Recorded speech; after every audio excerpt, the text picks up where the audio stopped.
3월 24일 월요일 영혼의 생존 본능.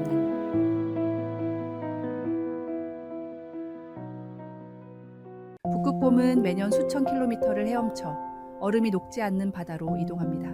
편안히 쉴 수 있는 따뜻한 해변이 있음에도 얼음 위에서 사냥해야만 생존할 수 있다는 본능적 지혜가 있기 때문입니다.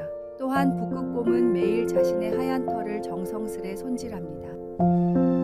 단순한 청결 습관이 아닙니다. 털 사이사이의 공기층이 체온을 유지해주고 수영할 때 부력을 돕는다는 것을 알기 때문입니다. 과학자들의 연구에 따르면 북극곰은 영하 40도의 혹한과 시속 120km의 강풍도 견딜 수 있다고 합니다. 그러나 이런 극한 환경 속에서도 생존할 수 있는 것은 자신에게 진정으로 필요한 것이 무엇인지 알고 그것을 위해 꾸준히 노력하기 때문입니다. 우리의 영적 생활도 이와 다르지 않습니다. 현대인들은 넘쳐나는 정보와 콘텐츠 속에서 살아갑니다. 스마트폰으로 수많은 동영상을 보고 SNS로 끊임없이 소통하며 다양한 오락거리로 시간을 채웁니다. 겉으로는 풍요롭게 보이지만 정작 우리 영혼에 필요한 것은 무엇일까요? 마치 북극곰이 생존을 위해 먼 바다로 헤엄치듯 우리도 영적 생존을 위해 하나님께로 나아가야 합니다. 바쁜 일상 속에서도 예배와 기도의 시간을 놓치지 않는 것은 북극곰이 매일 털을 손질하는 것처럼 우리 영혼의 필수적인 관리입니다. 세상은 우리에게 바쁘다, 피곤하다는 핑계를 제공합니다. 하지만 북극곰이 혹한 속에서도 자신의 일을 게을리하지 않듯이 우리도 영적 건강을 위한 기본을 잃지 말아야 합니다.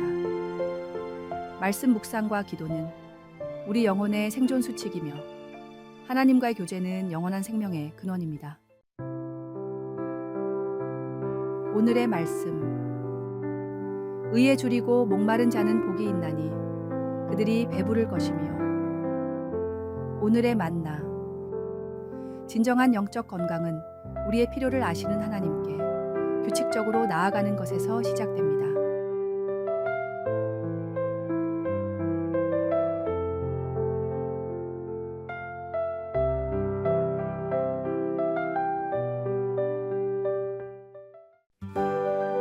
3월 25일 화요일 거짓된 성공의 허상.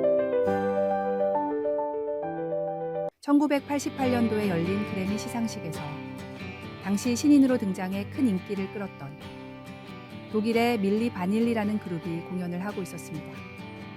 뜨거운 호응 속에서 멋지게 노래를 하던 중 음향사고로 갑자기 노래가 끊겼는데 반주를 따라 부르던 노래도 동시에 끊어졌습니다. 밀리 바닐리는 목 상태가 좋지 않아 이날만 립싱크로 공연을 했다고 주장했지만 평소 목소리와 노래 톤도 많이 차이가 나는 것 같다며 많은 전문가들이 의문을 제기했습니다. 결국 이 문제가 이슈가 되자 다른 가수가 밀리 바닐리의 노래를 사실 자기가 불렀다고 양심 선언을 했으며 앨범을 제작한 프랭크 파리안도 밀리 바닐리는 앨범의 단 한 곡도 참여하지 않았다는 폭탄 선언을 했습니다. 노래 실력은 별로였지만 외모가 출중했던 두 사람을 살리기 위해 제작사가 낸 궁녀 지책이었는데 생각보다 인기를 많이 끌면서 모든 것이 밝혀진 것입니다. 결국 이 사건으로 세계적인 인기를 끌던 밀리 바닐리는 한 장의 앨범으로 끝이 났고 그래미 시상식에서는 공연 때 반드시 라이브를 해야 된다는 규정이 생겼습니다. 진짜가 아닌 가짜는 아무리 그럴듯해도 언젠가 탄로나기 마련입니다. 우리의 신앙생활도 마찬가지입니다. 겉으로만 그럴듯한 신앙인처럼 보이려 하지 말고 진실된 마음으로 하나님을 섬기며 살아가야 합니다. 외적인 모습보다 내적인 진실성이 더 중요하기 때문입니다. 오늘의 말씀. 바른 길로 행하는 자는 걸음이 평안하려니와 굽은 길로 행하는 자는 드러나리라. 오늘의 만나. 당신의 신앙은 진실된 것입니까? 겉모습이 아닌 마음의 진실성을 점검하십시오. 하나님은 우리의 중심을 보시는 분임을 잊지 마십시오.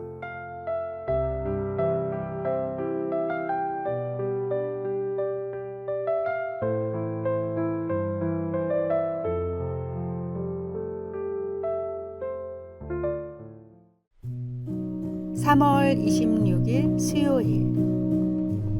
욕심의 대가. 역사적 기록을 보면 1848년 캘리포니아 골드러시 당시에 한 비극적인 사건이 전해집니다. 제임스 마셜이 세크라멘토 강 근처에 서터 제재소에서 금을 발견한 후 약 30만 명의 사람들이 불을 쫓아 캘리포니아로 몰려들었습니다. 그 중에는 조지 도너라는 사람이 이끄는 87명의 개척자 무리가 있었습니다. 도너 일행은 더 빨리 금광에 도착하기 위해 위험한 지름길을 택했고 결국 시에라네바다 산맥에서 폭설에 갇히고 말았습니다. 식량이 바닥나고 추위가 극심해지면서 결국 42명만이 생존했습니다. 안전한 길을 두고 욕심 때문에 위험한 길을 선택한 결정이 비극적 결말을 초래한 것입니다. 생존자 중 한 명이었던 패트릭 브리는 후에 남긴 일기에서 이렇게 적었습니다. 우리는 금을 찾아 천국을 꿈꾸며 떠났지만 결국 지옥을 경험했다. 더 많은 것을 얻으려는 욕심이 우리의 판단을 흐리게 했다. 이 사건은 역사책에 도너파티의 비극으로 기록되어 과도한 욕심이 얼마나 위험한 결과를 초래할 수 있는지를 보여주는 경고가 되었습니다. 이 비극적인 사건은 오늘날까지도 미국 역사에서 탐욕의 위험성을 경고하는 대표적인 예시로 언급되고 있으며 욕심으로 인한 판단력 상실이 얼마나 큰 대가를 치르게 하는지 보여줍니다. 마치 성경 말씀처럼 구하려는 욕심이 결국 사람을 파멸과 멸망으로 이끈 것입니다. 오늘의 말씀. 부하려 하는 자들은 시험과 올무와 여러 가지 어리석고 해로운 욕심에 떨어지나니 곧 사람으로 파멸과 멸망에 빠지게 하는 것이라. 오늘의 만나. 작은 것에 감사할 줄 아는 마음이 진정한 부요함이며 하늘의 지혜는 욕심을 내려놓을 때 찾아옵니다.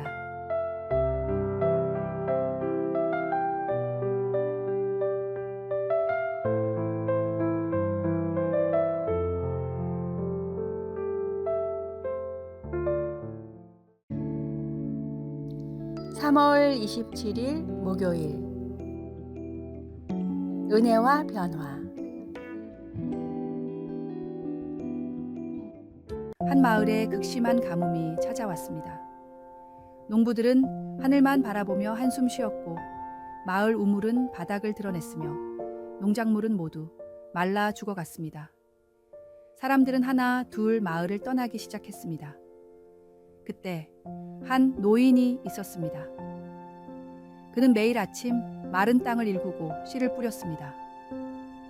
사람들은 그를 비웃었습니다. 이 가뭄에 무슨 씨를 뿌리시나요?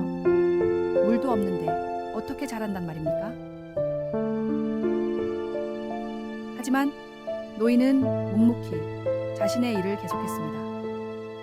노인은 마른 우물 바닥을 더 깊이 파기 시작했습니다. 사람들은 말했습니다. 이미 말라버린 우물을 파면 뭐합니까? 하지만 노인은 포기하지 않고 매일 조금씩 우물을 파냈습니다. 한 달이 지나고 어느 날 우물 바닥에서 작은 물줄기가 솟아났습니다. 처음에는 적은 양이었지만 점차 물이 풍부해졌습니다. 노인이 뿌린 씨앗들은 이 물을 먹고 싹을 틔웠고 메마른 땅은 조금씩 생기를 되찾았습니다. 소문을 들은 떠났던 마을 사람들이 하나둘 돌아오기 시작했고 함께 우물을 관리하고 농사를 짓기 시작했습니다. 이듬해 봄 마을은 푸른 생명력으로 가득 찼습니다. 사람들은 노인에게 물었습니다. 그때 어떻게 그렇게 희망을 잃지 않으셨습니까? 노인이 대답했습니다. 나는 단지 내가 해야 할 일을 했을 뿐입니다. 생명을 주시는 것은 하늘의 몫이니까요. 오늘의 말씀. 광야와 메마른 땅이 기뻐하며 사막이 백합화같이 피어 즐거워하며. 오늘의 만나. 하나님의 은혜는 우리의 노력이 닿지 않는 곳에서도 새 생명을 피워내시니 오늘도 희망을 가지고 한 걸음을 내딛습니다.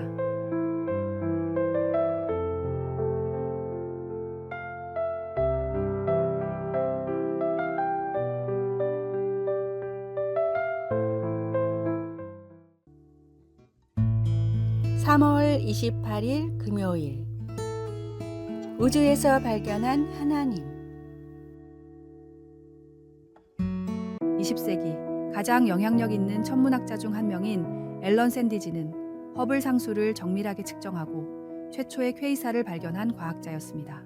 그는 아인슈타인의 상대성 이론을 실제 우주 관측으로 입증한 공로로 천문학의 황제라고도 불렸습니다. 수십 년간 그는 철저한 무신론자로 살았으며 동료 과학자들에게 우주의 신비는 모두 과학으로 설명될 수 있다고 단언하곤 했습니다. 그러나 50대에 이르러 그의 삶에 놀라운 변화가 찾아왔습니다. 샌디지는 자신의 회심 과정을 이렇게 설명했습니다.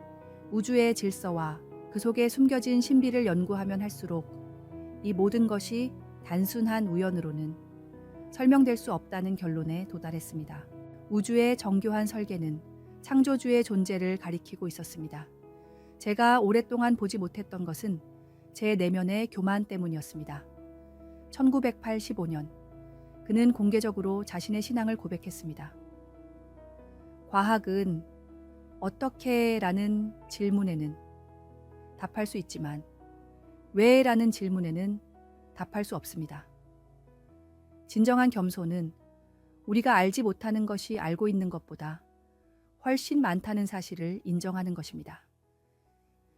그의 회심은 과학계에 큰 반향을 일으켰고 이후 그는 과학과 신앙의 조화를 추구하는 여러 강연과 저술 활동을 이어갔습니다.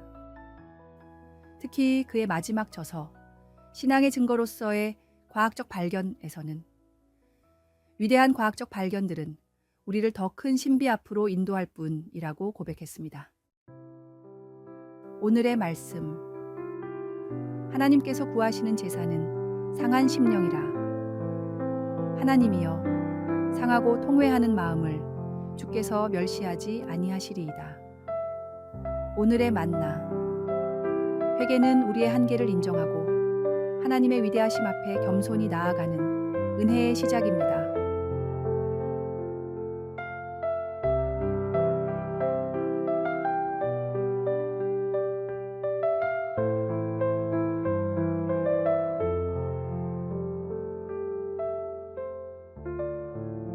아래의 빨간색 글자 구독을 누르시어 더 많은 전도의 열매를 맺으시기를 기도합니다.